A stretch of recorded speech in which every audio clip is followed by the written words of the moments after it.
Okay, चलिए जी। Last class में हमने बेसिकली फाइल मैनेजमेंट के कॉन्सेप्ट को स्टडी किया था, और लास्ट क्लास में जो फाइल मैनेजमेंट कॉन्सेप्ट था उसको हमने फिजिकल पॉइंट ऑफ व्यू से देखा था कि हमारा ऑपरेटिंग सिस्टम होता है वो फिजिकल स्टोरेज के ऊपर कैसे कार्य करता है। और फिजिकल स्टोरेज की अगर बात करें तो लास्ट क्लास हमने ये पॉइंट समझा था कि हमारी जो बेसिकली जो हमारी जो हार्ड डिस्क ड्राइव होती है, उस हार्ड डिस्क ड्राइव में हम बात करते हैं ब्लॉक्स की, और ब्लॉक्स के अंदर हम बात करते हैं किसकी, डेटा की। ठीक है, तो जो ब्लॉक के अंदर हम डेटा को रखने की बात करते हैं, तो सबसे पहले हमने लास्ट क्लास में डिस्कस किया था कि हमारे ब्लॉक के अंदर ब्लॉक को अलोकेशंस की कौन कौन सी टेक्निक्स होती हैं।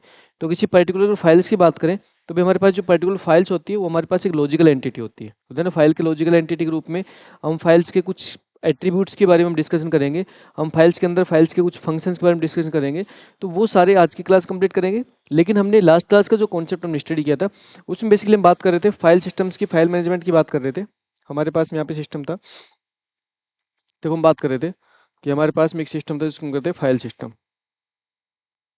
देन फाइल सिस्टम्स को अगर हम ऑपरेटिंग सिस्टम के पॉइंट ऑफ व्यू से देखें तो basically operating systems file systems को हमें दो टाइप से मैनेजमेंट्स की बात करते हैं। ठीक है, एक तो हम किसकी बात करते हैं, एक तो हम लॉजिकल वे की बात करते हैं। किसकी बात करते हैं, लॉजिकल वे की बात करते हैं।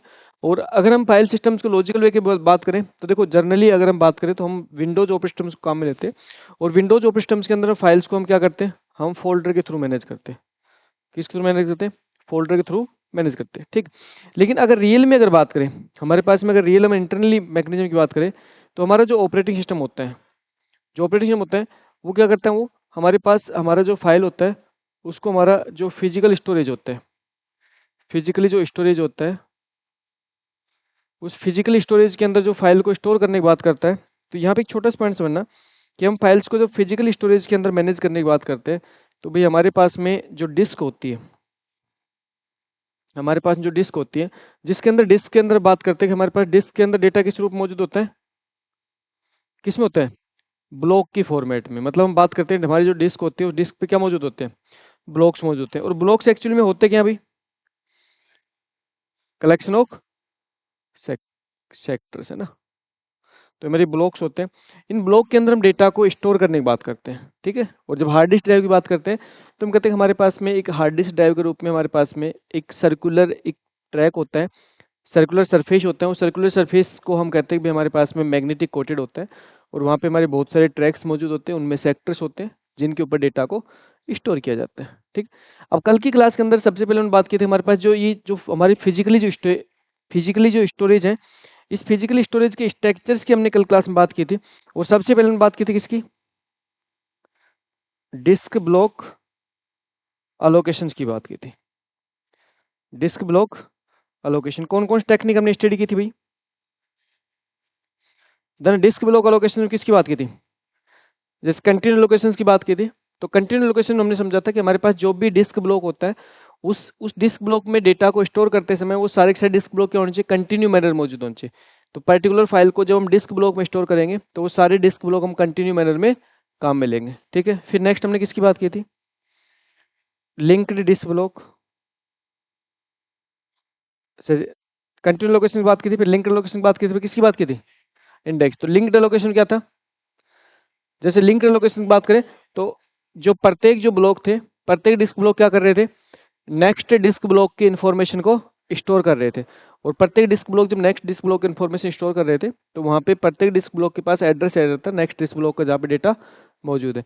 फिर नेक्स्ट हम बात की थी हमने इंडेक्स एलोकेशंस की, और इंडेक्स एलोकेशन हम बात की थी कि हमारा एक डिस्क ब्लॉक होता है जिसके पास हम उन सभी डिस्क ब्लॉक की इंफॉर्मेशन स्टोर करते हैं जिन फाइल हमारी क्या होती है, स्टोर होती है। ठीक है, तो ये मेथड किसके देखे थे, डिस्क ब्लॉक अलोकेशन से। उसके बाद हमने नेक्स्ट कॉन्सेप्ट के रूप में हमने किसकी बात की थी, free free disk block management. और फ्री डिस्क ब्लॉक मैनेजमेंट की अगर बात करें तो फ्री डिस्क ब्लॉक मैनेजमेंट के अंदर हमने बात की थी कि हमारे पास में जो डिस्क ब्लॉक है वो कौन से डिस्क ब्लॉक फ्री है और कौन से डिस्क ब्लॉक बिजी है। तो फ्री डिस्क ब्लॉक मैनेजमेंट के अंदर हमने कॉन्सेप्ट के बारे में डिस्कशन स्टार्ट किया था। और सबसे पहले हमने किसकी बात की थी, किसकी बात की थी, बिट मैप की। तो बिट मैप के अंदर बेसिकली क्या था, क्या कॉन्सेप्ट था, फ्री डिस्क ब्लॉक को हम किससे रिप्रेजेंट कर रहे थे, बीजी को 1 से। तो पहली टेक्निक कौन सी थी, बिटमैप टेक्निक थी। दूसरी टेक्निक कौन सी थी, कौन सी थी, लिंक्ड लिस्ट। क्या था उसमें, सभी फ्री डिस्क ब्लॉक को हम एक दूसरे से लिंक करके रखते हैं और हम रिप्रेजेंट करते हैं डिस्क ब्लॉक के कौन कौन से फ्री हैं। थर्ड टेक्निक कौन सी थी? बाउंड्री, बाउंड्री टैग, मतलब सभी डिस्क ब्लॉक और सभी फ्री ब्लॉक को अलग अलग बाउंड्री में सेट कर देते हैं, अलग अलग बाउंड्री में। और लास्ट टेक्निक कौन सी थी? फ्री, फ्री लिस्ट में क्या कर रहे थे? हम एक लिस्ट सेट कर रहे थे, एक अलग से एक लिस्ट बना रहे थे, उस लिस्ट में हम उन डिस्क ब्लॉक की इन्फॉर्मेशन रख रहे थे जो क्या है, फ्री है, जो क्या है, फ्री है। अब देखो मान के चलो कि जैसे जनरली मैं एक क्वेश्चंस के बारे में डिस्कस कर लेता हूँ, जैसे अभी एक क्वेश्चंस डिस्कशन कर लेते हैं फिर आगे बढ़ते हैं। ठीक, क्वेश्चन लिखो, consider the following statement about,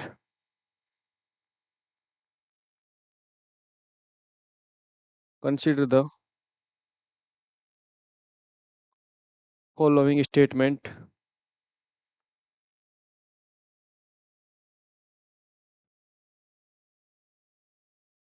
about file management in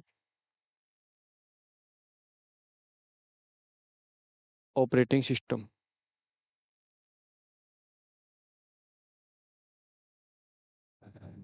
first system, file size, file size always, always increase in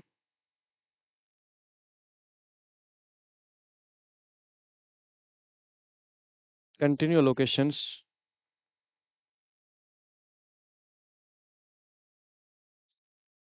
and linked allocation. File size always increase in content locations and linked allocations. Index, index allocations, listen, create extra overhead for small size file. Third,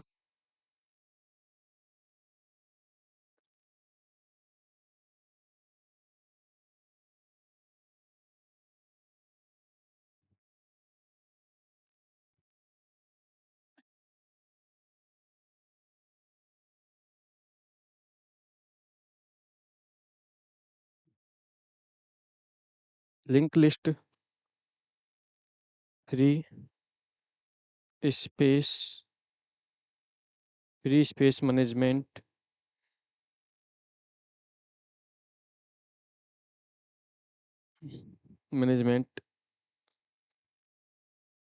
indicate, indicate free disk, free disk block to 0.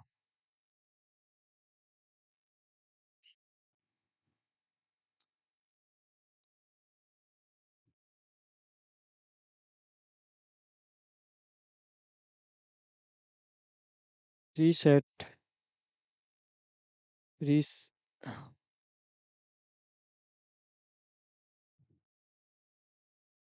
free space, free set, free space,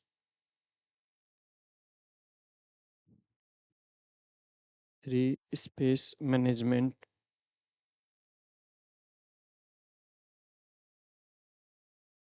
work to linked free space one another.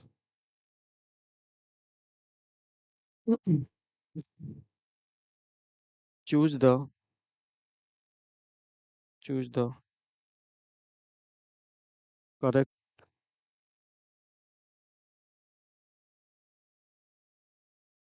Option given below. Option A में लिख लीजिए, only 1 2, only 2, only 2 3,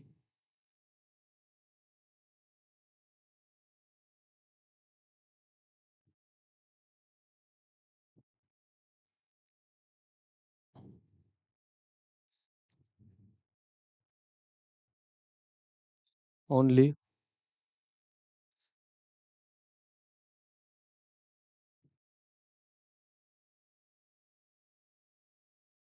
2 4। बताओ भाई, answer बताओ। What is the right answer?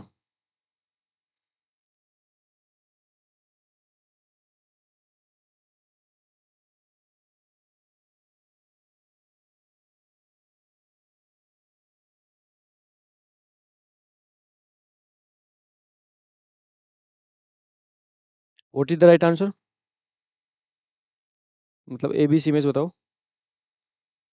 What is right answer? पक्का? A B C D में से बताओ।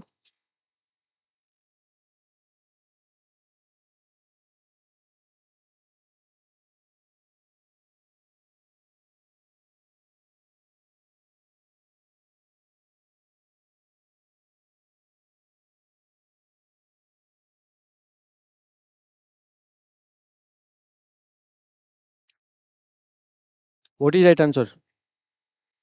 बी या D? What is right answer? B. D कैसे? Free set free space management work to linked free space one another. Linked नहीं करता, linked free space one another. Free space को एक दूसरे से क्या नहीं करता? लिंक्ड नहीं करता। देखो, ध्यान रखना, ये जो आप पर्टिकुलर जो टॉपिक पढ़ रहे हो, ये टॉपिक जस्ट अभी करंट टॉपिक है। और करंट टॉपिक के बेस पे आप अगर आंसर नहीं दे पा रहे हो तो सोच के देखो कि ये सेम क्वेश्चन अगर एग्जाम में पुट हो जाएगा तो उस टाइम पे आपकी हालत क्या हो जाएगी। उस टाइम पे आपके माइंड में एक सब्जेक्ट नहीं होगा, उस टाइम पे आपके माइंड में 15 सब्जेक्ट होंगे। और 15 सब्जेक्ट के इतने सारे कॉन्सेप्ट होंगे और उनमें से फिल्टर आउट करना टफ टास्क हो जाती है। जैसे सबसे पहले लिखा हमने, free size file size always increase in continue allocations and linked allocations. File size को हमेशा क्या इंक्रीज कर सकते हैं? कंटिन्यू लोकेशन में इंक्रीज हो सकती है? नहीं, ऑलवेज नहीं हो सकती। देखो यहाँ पे अगर हाँ कैन भी लिख देता ना, can be, file size can be increase, can भी लिख देता तो सही हो जाता। इंक्रीज कर सकते हैं लेकिन ऑलवेज नहीं कर सकते, ऑलवेज नहीं कर सकते। तो पहला स्टेटमेंट क्या हो जाएगा? गलत। अगला statement, linked allocations create extra overhead for small size files. सही बात है, 100% सही है। एक्स्ट्रा ओवरहेड क्यों क्रिएट करता है? स्मॉल साइज फाइल को स्टोर करने के लिए अलग से एक एक्स्ट्रा डिस्क ब्लॉक को काम में लेना पड़ता है। किसके लिए? इंडेक्स के लिए, इंडेक्स बनाने के लिए। Third, link list free space management indicate free disk block, indicate free disk block to zero ना। ये लिंक लिस्ट नहीं करते, कौन करता है? बिट मैप करता है। कौन करता है? Bit map. गलत बात है। उसके बाद free set free space management work linked free space one another. Free space linked one another नहीं करता, ये कौन करता है? लिंक लिस्ट करता है। कौन करता है? लिंक लिस्ट करता है। तो ये भी क्या है? गलत है। ये भी क्या है? अब जस्ट अभी अधीष्ट बोर्ड ने जो आपका पेपर बनाया ना, अभी जस्ट 3 दिन से जो कहानियां चल रही है, रीट का जो पेपर आ रहा है, और रीट के पेपर में 3 दिन से जो कहानियां जो चल रही है, उन 3 दिन से कहानियों में जो सिंपल सा जो क्वेश्चन पेपर सेट हुआ है, वो क्वेश्चन पेपर आपके इस टाइप से सेट किया गया है कि एक से ज़्यादा कॉन्सेप्ट को एक क्वेश्चन में पूछ लिया गया। अब अगर यहाँ पे इस क्वेश्चंस की बात करें, तो इस क्वेश्चंस के अंदर अभी जितनी भी पुरानी क्लास में आप जो जो चीज़ें आप पढ़ के आए हो, वो सारी की सारी चीज़ें आपको एक ही क्लास में पूछ ली गई, एक क्वेश्चन पूछ ली गई। तो जस्ट क्या किया एडिस्ट बोर्ड ने कि एक से ज़्यादा कॉन्सेप्ट पूछने के लिए उन्होंने इस टाइप के क्वेश्चंस को पुट किया आपके सामने। एक तो ये क्वेश्चन है, और एक कथन कथन निष्कर्षण वाले, वही अभी कथन और उसका क्या निष्कर्षण रीजन वाला। ठीक है, जैसे कैसे कैसे क्वेश्चन पुट किया है देखो। अगला क्वेश्चन आपको थोड़ा सा एक इंट और बताता हूँ। नेक्स्ट क्वेश्चन इस रूप पुट किया गया,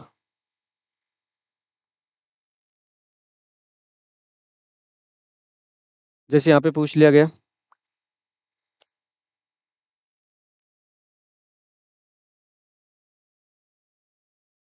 कंटिन्यू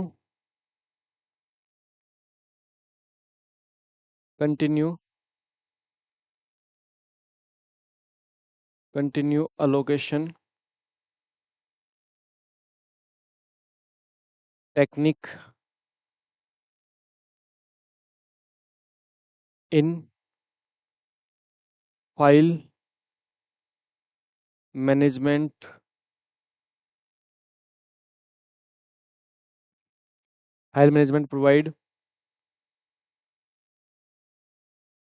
प्रोवाइड रैंडम एक्सेस। इसके बाद क्या दे दिया, रीजन दे दिया। रीजन क्या दे दिया, इन continue allocations, in continue allocations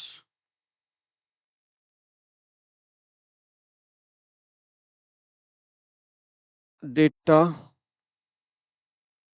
data can be stored in continue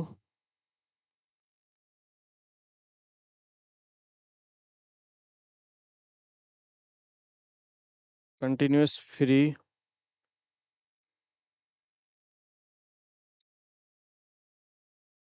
disk block। ठीक है, ऑप्शन ए दे दिया। जैसे एसेसन के लिए ए लिख दिया यहाँ पे, है ना, इसके लिए आर लिख दिया। ठीक है, A and R both correct, A and R both correct, R R A की सही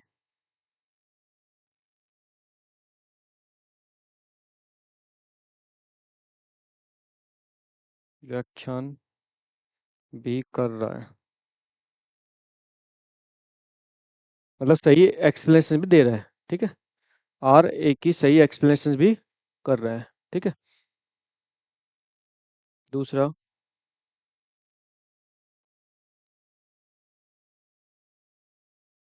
ए and R both correct but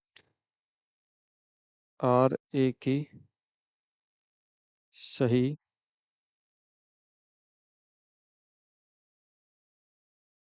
नहीं कर रहा है।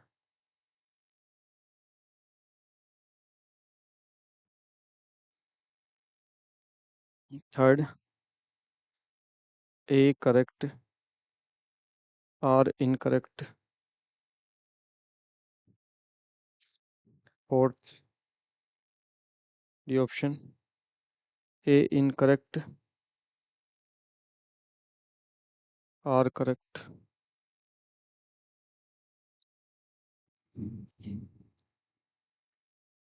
Are R A can provide right explanations. English में लिख देता हूँ पूरा, इनको मैं हिंदी इंग्लिश में कन्वर्ट कर देता हूँ। ठीक है, आर, आप कोई दिक्कत नहीं है, आर कैन एक्सप्लेन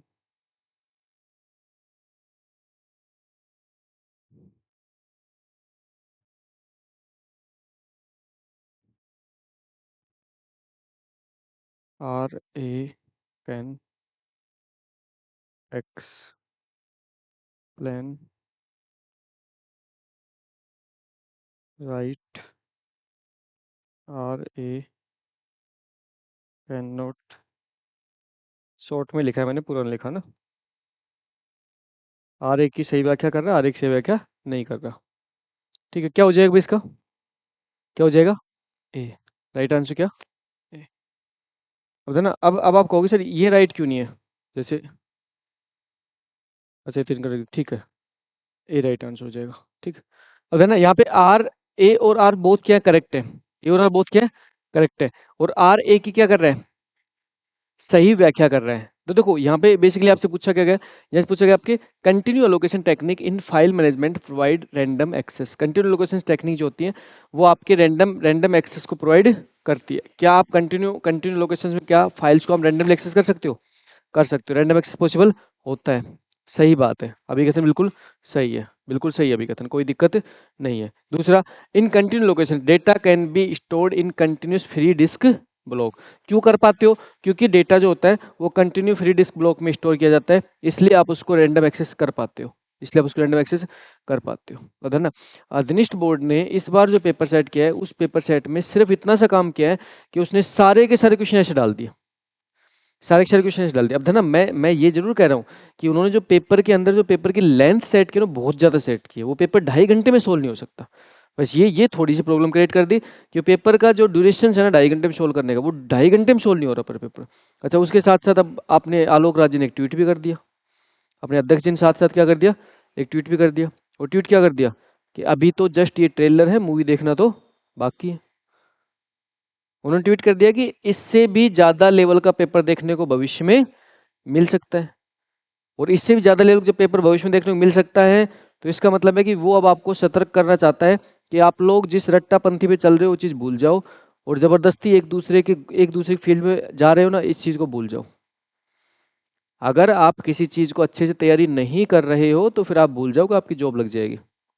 और है ना, जब आपका पेपर का लेवल ऐसा होता है, जब आपका पेपर का लेवल ऐसा होता है, तो मैं गारंटी के साथ कह सकता हूँ सिर्फ वही बच्चा आगे निकल के आता है जिसने जेन्युइनली मेहनत की।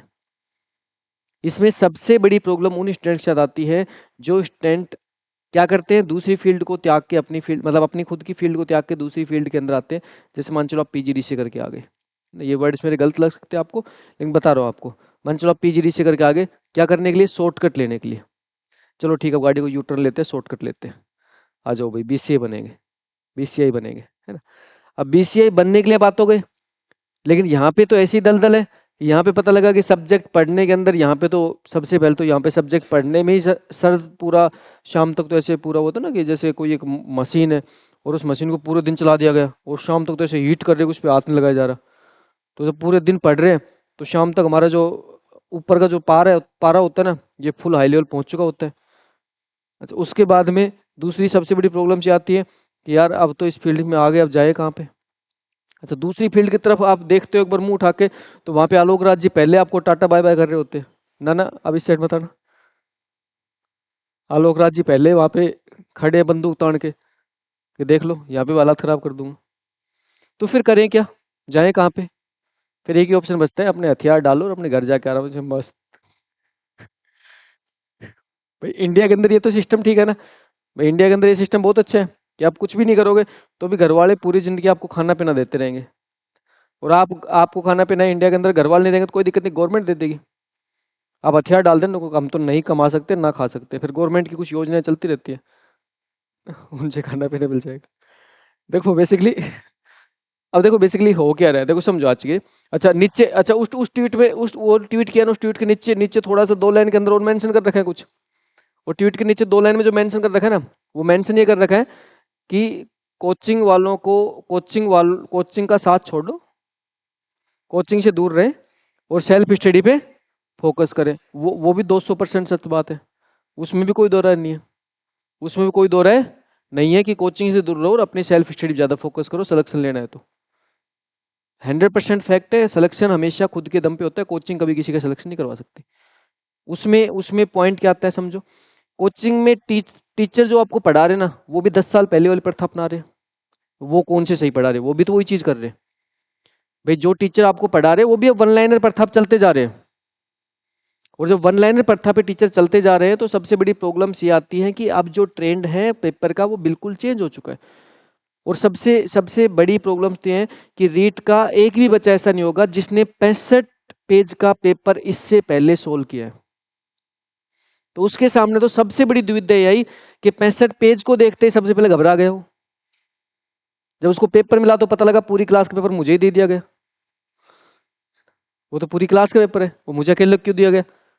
वो पहली बात तो उसने सुख चा के पूछा कि सर ये सारी क्लास पेपर मुझे बांटना है क्या? बोलना बेटा तेरा अकेले गए। और वो वहीं घबरा गया। और जब वो घबरा गया तो दूसरी चीज क्या है कि 65 पेज को देखते ही सबसे पहले आपके माइंड में ये चीज सेट होगी कि आपका जो पेपर है वो पेपर बहुत हार्ड लेवल का है, जबकि ऐसा कुछ नहीं था। ऐसा कुछ नहीं था, बस ये था पेपर बहुत लेंथी था और आपने उसको सोल्व करने के लिए जो ट्रिक अप्लाई की है वो ट्रिक अगर आपकी सही है तो आपका सिलेक्शन हो रहा है, ट्रिक आपकी सही नहीं है तो सिलेक्शन नहीं हो रहा है। मान चलो आपने कोई क्वेश्चन पढ़ा, अब आप सोच रहे हो एक बार तो क्वेश्चन पढ़ के देखूंगा, फिर दूसरी बार आकर इनको सोल्व करूंगा, तो दूसरी बार का टाइम ही नहीं मिला, दूसरी बार टाइम मिला ही नहीं। उस पेपर का मतलब ये था कि पेपर के अंदर क्वेश्चन पढ़ा, स्टेटमेंट पढ़ा, सही तो टिक मार्क, गलत तो रॉन्ग, एंड टू एंड करो। अब दिक्कत क्या आ रही थी बच्चों के साथ, सबसे बड़ी प्रॉब्लम क्या है, बच्चे क्या करते, सबसे पहले तो बच्चे क्वेश्चन पढ़ते हैं, फिर आंसर पढ़ते हैं। अब जब क्वेश्चन पढ़ के आंसर पे आते तो क्वेश्चन भूल जा रहे थे। भाई प्रॉब्लम क्या है, सबसे पहले क्वेश्चन पढ़ के आ रहे हो, क्वेश्चन के अंदर पहले 4 स्टेटमेंट दिए उन्हें। भाई क्वेश्चन पढ़ के आ रहे हो तो क्वेश्चन तो आपके सामने इस टाइप से परोसा गया, इसके अंदर तो पहले 4 स्टेटमेंट है। अब चार चार अलग अलग कॉन्सेप्ट से क्वेश्चन बना हुआ है और 4 अलग अलग क्वेश्चन बनने के बाद जैसे आप आंसर पाए तो वो चारों ऑप्शन भूल गए क्या थे चारों। तो इस टाइप के पेपर को सोल्व करने का एक ही तरीका होता है कि जैसे ही पर्टिकुलर स्टेटमेंट पढ़ा उस स्टेटमेंट को राइट या रॉन्ग कर दो, साथ के साथ उस पर ज्यादा दिमाग मत लगाओ। आपने क्या किया है, एक स्टेटमेंट पढ़ा इसका मतलब आपने एक क्वेश्चन पढ़ा है, आपने क्या किया, एक स्टेटमेंट पढ़ा मतलब एक पर्टिकुलर क्वेश्चन आपने पढ़ लिया, उसको या तो सही करो या रॉन्ग करो। और मैं आपको लिख के दे रहा हूं कि इस टाइप के क्वेश्चंस में अगर आपको 4 में 3 कॉन्सेप्ट भी अगर आपको आते हैं ना तो क्वेश्चन आपका सही हो जाएगा।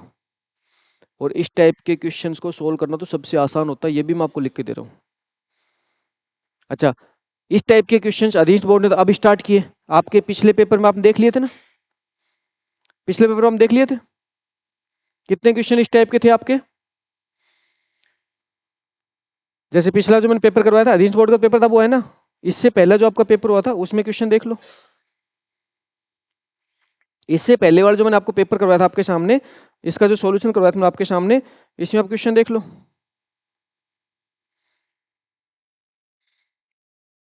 ये लो भाई, एक से ज्यादा statement based question, which statement are true about privilege instructions, privilege instruction के बारे में कौन से कथन सही है। और जब मैं सॉल्यूशन करवाता हूँ उस टाइम भी मैं आपको यही कहता हूँ कि सॉल्यूशन में सबसे पहले स्टेटमेंट लिखते हैं मैं आपका राइट या रॉन्ग कर देता हूँ।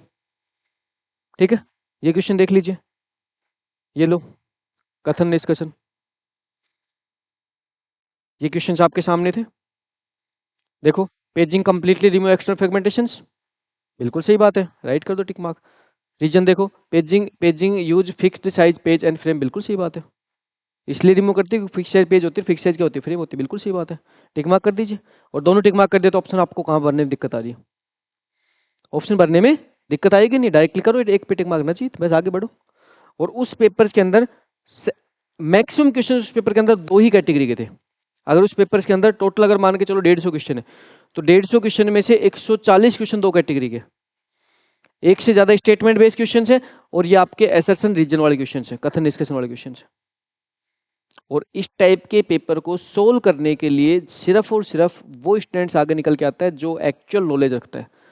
इसीलिए मैं बार बार आपको हमेशा हर क्लास में फोकस करता हूँ कि एटलीस्ट कम से कम किसी सब्जेक्ट को पढ़ते समय आपके माइंड में ये क्लियर हो जाना चाहिए वो सब्जेक्ट क्यों पढ़ रहे हो वह है।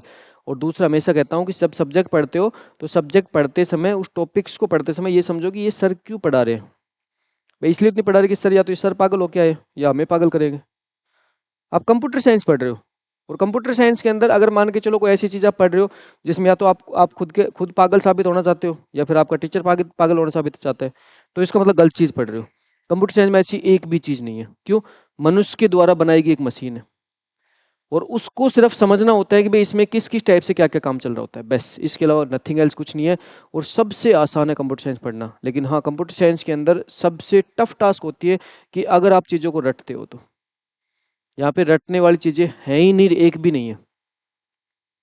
तो इसलिए आप तो इस चीज़ के लिए आलोक राज जी को बार बार आलोक राज जी की पूजन करो और कहो कि आलोक राज जी हमें तो फिल्म दिखा दो, आप हमें तो क्या दिखा दो, मूवी दिखा दो, ट्रेलर जो दिखाया इसको छोड़ो, मैं तो मूवी दिखाओ डायरेक्टली, है ना, जिससे फिर हम पढ़ने वाले बच्चों का हित हो जाएगा।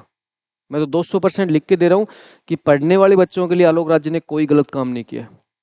आलोक राज जी ने उन सब बच्चों के साथ गलत काम किया है कि जो चीजें रट के बैठे थे और उन्होंने फिक्स स्टेटमेंट रट रखे थे, उन्होंने आज से पहले इस टाइप के क्वेश्चन कभी जिंदगी में सोल्व ही नहीं किए थे। वो तो वही वन लाइनर प्रथा पे चल रहे थे, उनके पास पहले ऑलरेडी बुक रखी पड़ी थी, उन बुक्स के अंदर भी वही वन लाइनर क्वेश्चन थे, वन लाइनर क्वेश्चन के बेस वो चीज़ें रटते गए थे, और उन्होंने पिछले 1.5 से 2 साल जो अपने आप को दिया वो सिर्फ रटने में दिया, और उसके बाद में जब पेपर में बैठे तो उनका सिस्टम सेट नहीं हुआ पेपर में। वो सबसे बड़ी प्रॉब्लम उस स्टूडेंट के साथ हुई है। और आपके सामने देख लो, इस पेपर में बहुत सारे क्वेश्चन देखो कथन निष्कर्षण के, बहुत सारे क्वेश्चन इस पेपर में किसके, देखो कथन निष्कर्षण के, बहुत सारे क्वेश्चन जब कथन निष्कर्षण के आपके सामने यहाँ पे देखो कथन निष्कर्षण। और ये आप इस पेपर में बहुत पहले से पेपर्स में देता आ रहा हूँ, बहुत पहले पेपर में देता आ रहा हूँ। और दूसरी चीज आप सोच के देखो ना, चलो ठीक है आलोक राज जी ने अब रीट में तो गलत कर दिया, इससे पहले पेपर हुआ था वीडियो का और उसका पेपर होता, उसमें कौन सा सही किया, उसमें थोड़े दिन के लिए तो खुश हो गए, बाद में कौन सा पता लगा आपको खुश हुए है? उसकी कट ऑफ देखिए आपने कितनी गई है, आप वीडियो पटवार कट ऑफ देखो जाके यार, 85 तक कट ऑफ जाना कोई मायने रखता है कि 85 किसको कहते हैं? तो भाई साहब अधीनिष्ठ बोर्ड तो वो कंडीशन करता है कि 85 पे भी सिलेक्शन नहीं होने देता और 40% नहीं आने देता। दोनों वही है, दोनों का वो क्या बोलते हैं, दोनों रिश्तेदारी पड़ते हैं एक दूसरे के। आरपीएस अधीनिष्ठ बोर्ड में कोई बहुत अंतर नहीं है, ये तो दोनों एक दूसरे की रिश्तेदारी पड़ते हैं। आरपीएससी ने भी कंडीशन ऐसी करी थी कि 40% छोड़ो, सीट फुल नहीं होने दी, सीट फुल नहीं होने दी। आरपीएससी ने कहने बोले यार सब झंझट खत्म करो, बोले एक काम करो, एक रिजल्ट निकालो, एक भी बच्चा पासिंग मार्क पे, एक भी बच्चे के पासिंग मार्क नंबर नहीं आए। देखा था ना आपने आरपीएससी थोड़े दिन पहले रिजल्ट आया था, एक सिंगल स्टूडेंट नहीं मिला था जिसके पासिंग मार्क नंबर आ जाए। बोल ठीक है सारे झंझट खत्म, डीवीडी सब बंद करो, क्या बोल डीवीडी करवाएंगे, एक बच्चा पास नहीं है, बोल निकाल दो रिजल्ट।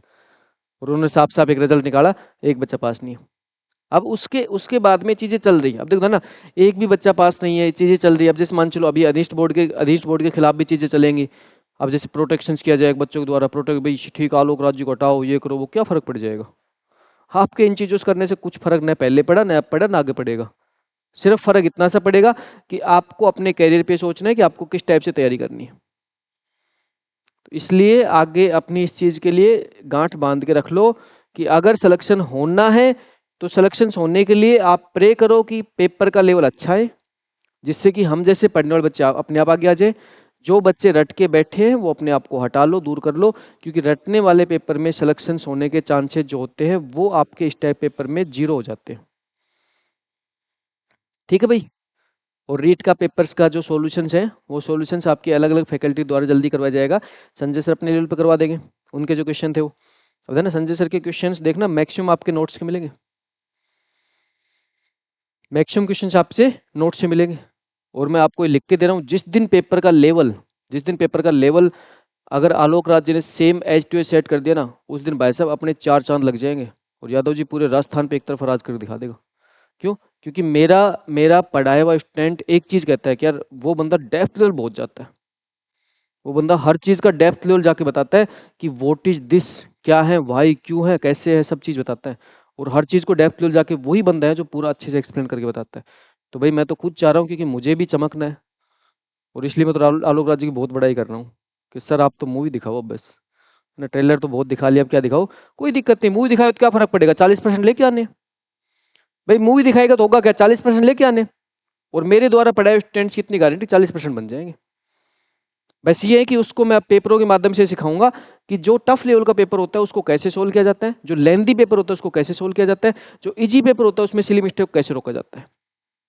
जो आपकी मेन टेस्ट सीरीज स्टार्ट होगी ना, उनमें सिर्फ मैं आपको ये चीज सिखाऊंगा कि अगर आपका इजी पेपर है तो आपको सिली मिस्टेक कम से कम करनी है, अगर आपका टफ लेवल का पेपर है तो फिर आपको हर एक क्वेश्चन को बहुत अच्छे से पढ़ना है, और आपका लेंदी पेपर है तो फिर लेंदी पेपर को जल्दी अटेम्प्ट करना है। ये 3 ट्रिक को फॉलो करना है, और 3 ट्रिक फॉलो करते ही आपका सिलेक्शन 100% श्योर हो जाएगा। और दूसरी चीज, अब ये मत सोचो कि सीट कम है, सीट फालतू है, अब तो ये सोचो कि हमें सिलेक्शन कैसे करना है अपना, अपने आप पे ये सोचो कि मुझे मेरा सेल्फ सिलेक्शन कैसे करना है, वो उस पर बात करो। सीट कम है, सीट फालतू बात मत करो, जो सीट है वो आपके सामने है, बढ़ेंगी घटेंगी जो होगा वो हमें नहीं पता। ये है कि हमारे लिए तो मेन मेन टारगेट है सिलेक्शन, और सिलेक्शन के लिए आपको अपनी एक सीट से मतलब है, भाई सीधी सी बात है, आपको अपनी एक सीट से मतलब है, और एक सीट्स के लिए आप अपने एफर्ट्स लगाओ, सिलेक्शन लो। दूसरी चीज़ क्या है कि अगर किसी कारणवश भी आपने इस फील्ड्स में शॉर्टकट तरीके से कदम रखा है तो कोई दिक्कत नहीं है, अब रुक जाओ, कदम तो रख दिया ना, भाग सकते नहीं, इस दलदल में फंस गए, तो इससे निकल लो अब। और निकलने का एक ही रास्ता है कि अब आपका माइंड डायनेमिकली क्रिएट करो। डायनेमिक माइंड पे काम करो। डायनेमिक माइंड का मतलब होता है कि जब भी आप कोई भी टेस्ट देते हो तो उस टेस्ट का एनालिसिस देखो और ये चेक करो कि हमने गलतियां कहाँ पे की है। टॉपिक जो आप स्टडी करते हो उस टॉपिक के अंदर उस टॉपिक का डेप्थ लेवल देख के आओ कि क्यों हो रहा है ऐसा, इस टेक्निक के द्वारा ये काम ही क्यों हुआ। उस लेवल तक को अचीव करके आओ, 100% सिलेक्शन हो जाएगा, ये मेरी गारंटी है। ठीक है। और आप जिस ट्रैक पे हो, जिस प्लेटफॉर्म पे हो, उस प्लेटफॉर्म के लिए आलोक राज जी ने नहीं कहा है ना, मेरी कोचिंग के बारे में नहीं कहा, बाकी सबके बारे में कहा है। देखो कोचिंग के बारे में उनका कहना भी सच बात है। देखो वो चीज़ों को मजाक की अलग चीज़ होती है, लेकिन उनका कहना बहुत सच बात है, क्योंकि टीचर जो है ना वो रियलिटी में मेहनत नहीं कर रहे, ये भी फैक्ट है। और टीचर अगर मेहनत नहीं कर रहे तो बच्चे है ना वो प्योरली टीचर पे डिपेंड होते हैं आज के दिन। 100% डिपेंडेंस टीचर पर चल रही है, तो फिर ये चीज़ भी गलत है। आप देखो, आप अपनी से थोड़ी सी कम फील्ड्स में आके देखो। अपने से कम फील्ड्स का मतलब है कि जो देश का भविष्य स्टार्टिंग से बनना स्टार्ट होता है उस फील्ड में जाकर, तो आप नीट जेई वाली फील्ड में जाकर देखो, वहाँ पे टीचर बहुत ज़्यादा डायनेमिक होता है। वहाँ पे टीचर अल्टीमेट लेवल का डायनेमिक होता है। टीचर इस लेवल के होते हैं कि वो एक एक जो एग्जाम्पल एक क्लास में करवा दे तो सेम एग्जाम्पल दूसरी क्लास में रिपीट नहीं करते जल्दी से। वो इस लेवल के टीचर होते हैं वहाँ पे, और वो जरूरी होता है फिर वो टीचर होना, क्योंकि उस टाइप के टीचर्स के भरोसे ही पूरा देश टिका हुआ है। लेकिन जब कंपटीशन की फील्ड में आते हैं ना, तो यहाँ पे चल रहा क्या होता है कि आज से 10 साल पहले जो नोट्स लिखवाए गए थे ना, same as it as notes लिखवाए जा रहे हैं। भाई 10 साल पहले के आज के कॉन्सेप्ट के अंदर दिन रात का अंतर है। आज जो आप जिस चीज़ों को समझ रहे हो, चीज़ों को पढ़ रहे हो, बहुत डिफरेंट टाइप से पढ़ रहे हो। वो कहते हैं ना कि आपको अपना खुद का जन्मदिन याद होना मत हो, लोक देवता देवियों का जन्मदिन जरूर याद कर लेना। क्यों? क्यों? किस क्रम में पूछा था? उनके जन्मदिन के क्रम में क्वेश्चन पूछा था कि कौन पहले और कौन बाद में आया। अदृष्ट बोर्ड ने जो क्वेश्चन पूछा था वो सोच के देखो कि आपको आपका जन्मदिन याद हो या मत हो, इस चीज से लेन देन नहीं है। आप जो लोक देवता देवती पढ़ रहे हो उनका जन्मदिन जरूर से याद कर लेना, क्योंकि उनके कर्म के अनुसार ही आपको क्वेश्चन सेट करना होता है। तो भाइयों, इस चीज पे आप अच्छे से ध्यान दे लो। और भाई ठीक है, जो भी है जैसा भी है, कोई हमें उस चीज से मतलब नहीं, हमें इस चीज से मतलब है कि हम अपने पढ़ाई पे ज्यादा फोकस करेंगे, हम चीजों को डेप्थ लेवल तक समझेंगे। और अब भी मैं कह रहा हूँ आपको, बहुत सारे क्वेश्चन रटने की बजाय कॉन्सेप्ट को बहुत अच्छे से रट लो, क्योंकि आपके सामने जस्ट अभी ये दो जो क्वेश्चन बनाए ना, आपके सामने दो जो क्वेश्चन बनाए हैं, देखो दोनों क्वेश्चन आपके सामने बनाए, मम्मी कसम अभी रैंडमली बनाए है ना, झूठ नहीं बोल रहा, अभी उठ के अभी रैंडमली बनाए ना, कहीं से रट के नहीं आया है ना। इन इन क्वेश्चनों को एआई पे डालोगे ना, तो भी एआई कह देगा हाँ भाई नए क्वेश्चन है। हाँ मुझे पता है कि एआई इससे भी हाई फाई है, क्योंकि इस बार जो पेपर बनाया गया ना वो सारा का सारा एआई की हेल्प से बनाया गया। इस बार जो पेपर बनाया गया ना वो टोटली पेपर एआई की हेल्प से बनाया गया, ये ध्यान रख लेना। और अगर ये क्वेश्चंस मैंने रैंडमली अभी तैयार किया है, तो इसका मतलब क्वेश्चंस तैयार जब होते हैं ना, और जब एग्जामिनर क्वेश्चन तैयार करता है, तो उस टाइम पे वो रैंडम बिहेवियर पे काम करता है। वो उस टाइम पे वो चीज़ों को रैंडमली सोचता है, और उसके बेस पे वो क्वेश्चन पेपर्स में क्वेश्चन सेट करता है। तो अगर आप 20, 30, 50 हज़ार क्वेश्चन भी रट लोगे ना, तो जरूरी नहीं है कि सेम चीज़ों पे क्वेश्चन बन जाए। जरूरी नहीं है सेम चीज़ों पे क्वेश्चन बन जाए। भाई मान के चलो मैं लिख रहा हूँ, लाइन लिख रहा हूँ, मेरा मन कर गया, मैंने वहाँ पे नोट लिख दिया, मैंने लिख दिया नोट लिंक्ड फ्री, फिर ऐसे लिख दिया, वो सही स्टेटमेंट बन सकता है। तो ये सारी चीजें आपकी डिपेंड करती है कि आपने जो कॉन्सेप्ट सीखा है उस कॉन्सेप्ट के अंदर आप क्या जानते हो। बस इस चीज की कहानी सिर्फ ये है कि अगर उस कॉन्सेप्ट के बारे में आप जानते हो ना, तो आप राइट क्वेश्चन का आंसर दे सकते हो, एल्स आप क्वेश्चन का आंसर नहीं दे पाओगे। और आप इस फील्ड्स के अंदर अगर सर्वाइव करना जानते हो ना, इस फील्ड्स में नहीं, आप आज के दिन राजस्थान में अधीनस्थ बोर्ड और आरपीएससी के एग्जाम में अगर आप सर्वाइव करना चाहते हो ना, तो एक बार अपने आप को इसमें अच्छे से झोंक दो, और एक बार तो एटलीस्ट आप सब्जेक्ट्स के अंदर पूरा पूरा कहते हैं ना गोता लगा के फिर आ जाओ। उसके बाद मेरी गारंटी है कि उसके बाद आपका सिलेक्शन ना हो इसका कोई सवाल ही नहीं पैदा होता, ये मेरी गारंटी। ठीक है, समझ गए? हाँ जी। हाँ जी। जी बिल्कुल। बिल्कुल होते हैं। बिल्कुल होते हैं, अब भी इस बार भी ऐसा होगा। बिल्कुल बिल्कुल इस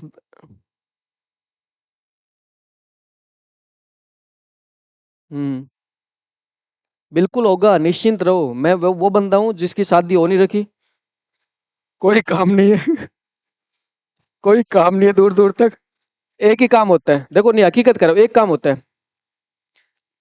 मैं कह रहा हूँ कि मेरे पास एक ही काम होता है, काम क्या होता है? घर पे जाता हूँ, फ्री माइंड। और पता है ना कि दो ही चीज होती है, देखो जब आदमी का फ्री माइंड होता है ना तो दो ही चीज होती है, कहते हैं ना फ्री फ्री बैठा आदमी शैतान होता है। तो मैं अपना सारा फ्रस्ट्रेशन किस निकालता हूँ? मैं अपना सारा फ्रस्ट्रेशन निकालता हूँ क्वेश्चनों पे, उन उन पर्टिकुलर कॉन्सेप्ट निकालता हूँ। ये हकीकत है। मैं करता क्या हूँ? घर पे जाने के बाद अपना लैपटॉप ऑन करता हूँ, जहाँ बैठता हूँ तभी अपना लैपटॉप ऑन करता हूँ, घर पे जाने के बाद अपना लैपटॉप ऑन करता हूँ, और मैं डायनेमिक मैनर्स के अंदर क्वेश्चन सेट करता हूँ। और डरना, एक ऐसी कोचिंग इंस्टीट्यूट है राजस्थान में जो मैं लिख के दे रहा हूँ, लिख के दे रहा हूँ, मैं चीज लिख के दे सकता हूँ ऐसे शब्दों में कि क्वेश्चन पेपर सेट खुद सेल्फ टीचर करके देते हैं यहाँ पे। एक भी कोचिंग ऐसी नहीं है जिसमें टीचर खुद पेपर सेट करता है। सब कोचिंगों में टीचर क्या करते हैं, बुक के ऊपर ऐसे क्वेश्चन में निशान लगा देते हैं और लो भाई क्वेश्चन पेपर पकड़ो। आप देखना वहाँ पे हर हर मैं कह रहा हूँ मेरी टेस्ट सीरीज चलेगी ना राजस्थान में, पूरे राजस्थान में मेरी टेस्ट सीरीज जो तहलका मचाएगा ना, किसी की नहीं मचा सकती, क्योंकि डायनेमिक क्वेश्चन मैं क्रिएट कर सकता हूँ, मुझे पता है। और डायनेमिक क्वेश्चन क्रिएट करने के लिए नानी याद आती है, एफर्ट्स लगते हैं। डायनेमिक क्वेश्चन क्रिएट करना कोई एक दिन खेल नहीं होता है, वो करने के लिए पता है क्या करना पड़ता है? वो करने के लिए आपके माइंड में कॉन्सेप्ट जो है ना वो 200% के लिए होना चाहिए, तब जाके आप डायनेमिक क्वेश्चन लिख सकते हो। और बुक से टिक मार्क किए हुए क्वेश्चन जब टेस्ट सीरीज में आते हैं ना, तो बच्चे पता है क्या करते हैं, अरे ये ले हट साइड है, ऑप्शन देख के बच्चे टिक मार्क कर देते हैं। बच्चे क्वेश्चंस बिना पढ़े क्वेश्चंस को ऐसे हाइड करके ऑप्शन देख के कह देते हैं ये ऑप्शन है। और ये हकीकत होती है कोचिंगों की। मैं जानता हूँ कोचिंगों की, हर कोचिंग के बारे में जानता हूँ, और मैं इस चीज के लिए मैं आपको 100% लिख के दे रहा हूँ कि टेस्ट पेपर्स के अंदर ये सारे मेरे एफर्ट्स आपको देखने को मिलेंगे।